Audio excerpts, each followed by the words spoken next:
नमस्कार मित्रांनो, 2026मध्ये राज्यातील ज्या लाभार्थ्यांना घरकुल मंजूर झालेले आहे अशा लाभार्थ्यांसाठी अतिशय आनंदाची बातमी आहे। घरकुल लाभार्थ्यांचे थकीत असलेले हप्ते लाभार्थ्यांना देण्यासाठी आज अखेर राज्य व केंद्र शासनाच्या माध्यमातून संयुक्तरित्या निधी मंजूर करून तो लाभार्थ्यांना वितरित करण्यासाठी मंजुरी देण्यात आलेली आहे।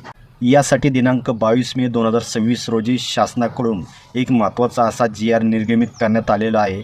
यातील शासन निर्णयानुसार प्रधानमंत्री आवास योजना ग्रामीणच्या अंतर्गत केंद्र शासनाने 2026-27 करिता सर्वसाधारण घटकातील लाभार्थ्यांसाठी तरतूद करण्यात आलेल्या 8,368 कोटी 50 लाख रुपयाच्या निधीमधून सुमारे 6,000 कोटी रुपयाचा निधी प्रशासकीय खर्चासह वितरित करण्यासाठी मंजुरी दिलेली आहे आणि त्याचप्रमाणे राज्य शासनाचा समरूप हिश्श्याचा 40% निधी रुपये 4,000 कोटी असे एकूण 10,000 कोटी रुपयाचा निधी घरकुल लाभार्थ्यांना बीम्स प्रणालीवर वितरित करण्यासाठी शासनाकडून उपलब्ध करून देण्यात आलेला आहे।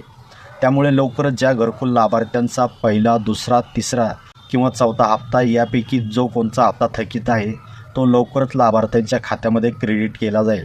तर अशा प्रकारे ही अतिशय महत्त्वपूर्ण माहिती असल्यामुळे जास्तीत जास्त घरकुल लाभार्थ्यांपर्यंत हा व्हिडिओ शेअर करा आणि चॅनलवर जर कोणी नवीन आला असल्यास चॅनलला सबस्क्राईब करून बेल आयकॉन बटन प्रेस करून ठेवा। धन्यवाद।